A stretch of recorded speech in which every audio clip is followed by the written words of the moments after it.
Governor Newsom, thank you so much for joining us. Good to be here. We are here outside of Ford's research and development facility in Palo Alto.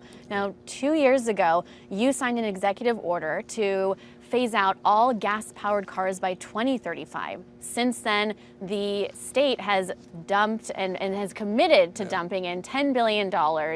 Is that feasible, and do you really believe that consumers will buy in here? Well, they're buying it at record numbers. You look at Q3 last year, just shy of 12% of all automobile sales in California, 11.5%, were alternative fuel vehicles, just 4% nationwide. But that 4% nationwide also represents a huge increase. So we currently represent now about 50% of all of the previous sales of electric vehicles in the nation as a state because of our leadership in this space. But we want to continue to dominate in a world that is going to radically change in the next 5 to 10 years, where more choice, more consumer voice, more options present themselves at lower costs. The entire industry is radically changing in real time. Let's talk a little bit about climate change. Part of your budget includes an additional $22 billion investment into combating climate change, bringing the total to $37 billion in just the last 2 years. However, 2021 was California's driest year in a century. Is California doing enough to tackle this? Well, we're doing more than any other subnational has done in human history. I mean, the idea that one state, just a state of California, is investing over a 2-year period, $37 billion, $36.7 billion to address climate change in every way, shape, or form is a demonstrable example of this state's willingness to confront this challenge head on. But the magnitude of the challenge is self-evident. And the extremes, the extreme heat, the extreme droughts, the record-breaking heat that we experienced just 24 or so months ago, record-breaking wildfires, 7 million acres of burn in California just in the last 24 months, require us to do more and to manage these existential threats more aggressively. And so, look, we're doing everything in our power, not just rhetorical. I think what's significant about a $37 billion investment is a lot of jurisdictions talk a good game. They put out headline-grabbing pronouncements of we're going to reduce greenhouse gas emissions 40% below 1990 levels by 20, fill in the blank, as a substitute for the hard work. The hard work is the how, and that money represents the how. I mean, that's money to convert old diesel buses that are driving our kids to school. That's money to get those drayage trucks you see on the highways and freeways off the highways and freeways and have alternative fuel vehicles. That's money to help low-income communities convert their old gas guzzlers so they don't have to worry about the price at the gas pump any longer and convert it to an electric vehicle. That's money to invest more research, more development in California to create more jobs so we can dominate this industry into the future. So for me, this is a transformational moment. It's existential, but it's also transformational. So I see both sides of the crisis as a profound opportunity in this respect to do something that no other state's doing, to lead and to continue that leadership into the future when more competitors wake up to this opportunity. And staying on that topic, CPUC pulled their controversial proposal this week that would have cut incentives for rooftop solar power owners. This drew criticism from everyone, from Elon Musk to Edward Norton. What's the status of that? It was delayed. We got work to do. I made that crystal clear in my budget presentation a few weeks ago. Look, at the end of the day, it's an interesting discussion, because the solar industry has been extraordinarily successful in California in particular, particularly rooftop solar. No other state has led. In fact, I was the mayor of San Francisco at the time that was the first jurisdiction to actually provide local incentives for rooftop solar. The state of California followed a number of years later. But it's a maturing industry increasingly, but not completely. And so we want to continue that progress. At the same time, we want to recognize that there's costs that are borne, not just by the person that's procuring the rooftop solar, but more broadly. And we want to make sure that we're judicious in those that are sharing that cost so we can continue to accelerate our low carbon green growth efforts. So we'll try to figure this out. It's not an easy one, but yeah, there were a lot of people that expressed themselves, a lot of people, and that gives you a sense that are investors in their future, their kids' future, and in this industry. And we don't want to see that investment pulled off. Right, that's so true. And let's pivot a little bit to supply chain. You know, there's some congestion at the ports in Los Angeles, Long Beach. You've got trains stuck on the tracks, looted, as you saw firsthand the other day. Yep. How is the state addressing this issue? Well, we've made tremendous progress. California has been working very closely with the Biden administration. You've seen demonstrable progress in terms of the total number of ships off the Long Beach and LA ports. You've also seen efforts on the back end of that supply chain that include the following. We had long delays for truckers to get their commercial driver's license. We created throughput with our Department of Motor Vehicles to expedite that. We also had throughput issues with the size of trucks on our freeways, and there were tonnage limits. We released a little bit of those limits to allow more trucks, more throughput on freeways and other parts of the state where they didn't have that capacity or opportunity. We're now working with the railroad industry. Obviously, what we saw in terms of that looting was unacceptable. I'm not interested in who's to blame. We went down there to try to clean it up, and we've created these organized task forces to go after the organized theft that is very, very, very broad and deep in scope, not just here in California, but across the country. These are major syndicates that are organizing these efforts, and obviously they've been targeting some of that backlog in Southern California. And we'll continue to work with the Biden administration, including, but not limited to, investing in infrastructure so we could be more globally competitive. Let me be specific. My budget includes $2.3 billion of new infrastructure investments in our port. The state's never invested money like that. That's in this year's budget, including a $110 million new training facility to train our next generation of port workers. And that, I'm very excited. Working with the unions, something they've been wanting for decades, we're finally going to do. And let's talk a little bit about the pandemic. There's a new bill in California that would require school children to be vaccinated in order to attend K through 12. Different from the one that you already have in place, both the ages of the students included and the possible exemptions that would be accepted. Do you support this bill? Yeah, I got over 1,000 bills that were introduced, and this is something this was interesting. I remember when I was lieutenant governor, and Governor Brown was asked questions about pending legislation, and he never answered them, and it frustrated me. And now I understand it.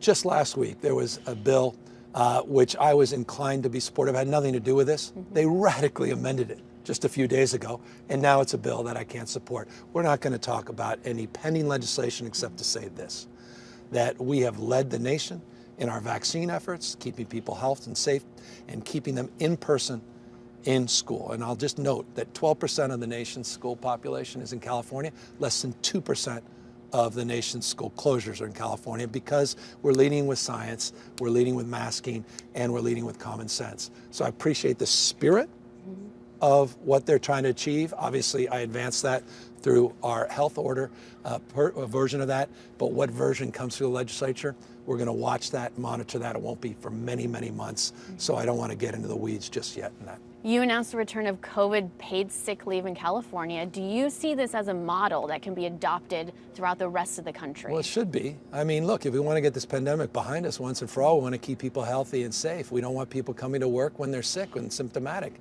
because they feel they have to, because they can't afford to take a few days off.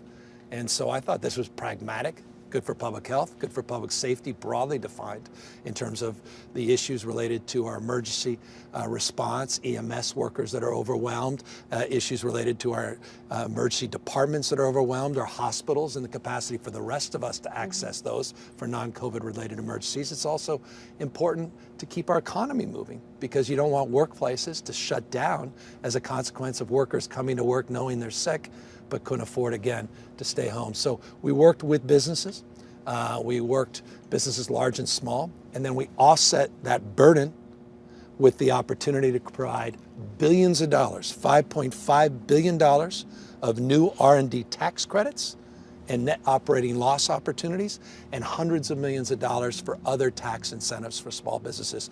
Combine those together, yes, I think that is a model for the rest of the country. And speaking of the economy, the biggest concern for California's small business owners, according to a Goldman Sachs survey, is labor shortage. How is the state going to tackle this? It's why if there was one part of the budget that I'm most proud of that hasn't gotten as much attention, It's the billions and billions of dollars, close to $4 billion of investments on workforce training, focusing on healthcare workers, teachers, and focusing broadly on our sectors of our economy that are having a difficult time, not just recruiting, but also retaining high quality workforce.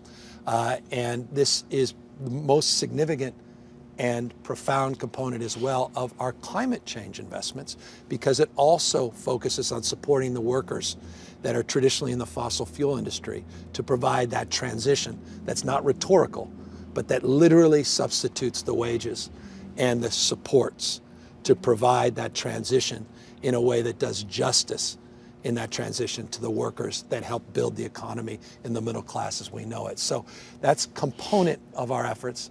Another component is just getting this pandemic behind us. And there's nothing more important in terms of addressing the worker shortage than addressing the anxiety so many workers have, particularly moms, particularly single moms, working moms, can't find childcare or having a difficult time feeling confident in their childcare, that need that support, as well as those workers that also are sitting back waiting to see what their options are, because that tilting of that leverage from the employer now to the employee is taking shape in this country, and people are taking a second and third look to see what's the right fit for them. And so in all of that, COVID has played an outsized role, and that's why COVID is the most important thing we can do in addition to supporting those that architecture on workforce training. And speaking of business, Washington is continuing to crack down on California's biggest export, big tech. Where do you stand on that issue? Well, California has stood out in this respect. We led with an initiative a couple years ago to lead on privacy. We actually have just put together, I just appointed the new director of that privacy council pursuant to the will of the voters. It's not just about privacy, it's about data collection, it's about a regulatory framework in the absence of one nationally. There's a lot of rhetoric in this place for years. I mean, I've watched the same hearing with the same cast of characters, it seems like 6 or 7 times over the last decade, and yet nothing fundamentally has changed. And so in the absence of that, California at least has created a framework to try to take some leadership in this space. It's not all inclusive. I don't want to overstate it, but I'm not going to understate California's willingness as a state to take some responsibility and lead in on all this. We all recognize the reforms are long overdue. Those that are literally, a lot of leaders are looking for that reform. They're actually calling for more regulation. It's just where we land on that. And I hope folks just stop focusing on the who's to blame and start focusing a little bit more on what to do. And those last hearings that we saw with some of the most well-known CEOs being grilled, I just thought it was more performative than an effort to advance policy and progress. That said, I've had some private conversations with a number of leading senators that are thoughtful on this, and congressional leaders that do believe we have a pathway for more common sense reforms and regulation that will benefit all of us. And do you think tighter regulation when it comes to big tech and privacy here might drive some of those companies out of the state? I think you find that balance. Look, I don't know many tech leaders, and I've known a lot of these folks before they were who they are today, and when they were just starting out and people walking by them in the street. I have not met many that don't think it's time to review a new regulatory frame. The concern is going too far in one direction or too far in terms of this continuation of the status quo. I think there is a place to land. You're seeing it around the rest of the globe. It's not novel. We've got best practices, things that worked, didn't work, that we can learn from around the rest of the globe. In the absence of that, again, we have a group of independently minded people, not elected officials, not politicians, that are reviewing the status quo and making recommendations to the legislature, and we'll be pursuing those. But again, this has to be done to your question specifically, which is the right question. It has to be done at a national level, but in the absence of that, we still, as a backup, will take responsibility at the state level. It's a big weekend in California. Niners. I mean, it's just Niners. But here's the hard part. I represent the entire state. So if the Rams win, that's wonderful for California, and it will be wonderful to see them win the Super Bowl 2 weeks after that. But come on, fifth generation San Franciscan. I can't equivocate on these things, but come on, after that last game 3 weeks ago with the Niners-Rams, and how good the Rams are, and how much momentum the Niners have, I wouldn't bet against either team.